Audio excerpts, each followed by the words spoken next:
Mlčanie. 120 sekúnd s Tiborom Eliotom Rostasom.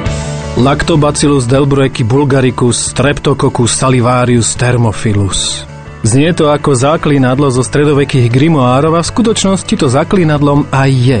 Sú to jedny z tých akože vedeckých potvrdení, že potravinárske megakoncerny idú do hĺbky a myslia vodne v noci na naše zdravie.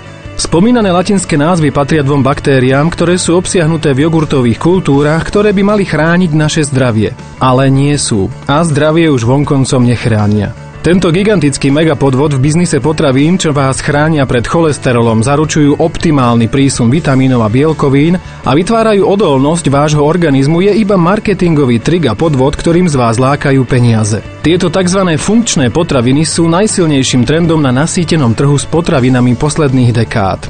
Dnes korporácie ako Nestlé však zároveň vlastnia aj podiely v kozmetickom priemysle. Nestlé má konkrétne tretinu L'Oréal.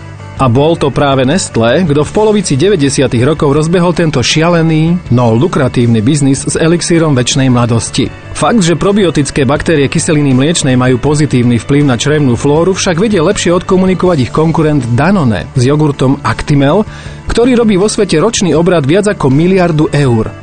A tento tučný balík zarába len a len vďaka dôverčivosti ľudí, ktorí veria, že Actimel pomáha aktivovať a udržiavať imunitný systém v dobrej kondícii. Ako však upozorňuje špecialista v oblasti ochrany práv spotrebiteľov Thilo Bode, Viedenská univerzita nezistila žiaden rozdiel medzi účinkami Actimelu a obyčajného prírodného jogurtu, kefíru alebo kyslej kapusty. Najnovšie pozorovania dokazujú, že tie zázračné baktérie, čo zarábajú miliardy eur, vydržia v ľudskom žalúdku len niekoľko minút a preto nemôžu mať na zažívací trakt žiaden liečebný vplyv, čo potvrdzuje aj Danone a odvoláva sa na nové probiotické mikroorganizmy.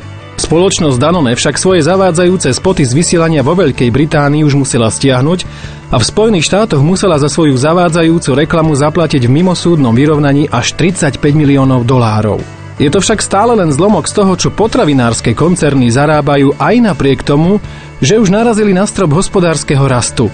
Ten sa im darí udržiavať len tak, že vám vnúcujú zdravé a lepšie výrobky, ktoré sú v skutočnosti len zákerným podvodom, ako zo spotrebiteľov vyťahnuť peniaze. Mlčanie. 120 sekúnd s Tiborom Eliotom Rostasom. Pondelok až piatok v premiére po 11. a v repríze po 18. Viac na www.radioviva.sk, ale aj v knihe a audioknihe Mlčanie.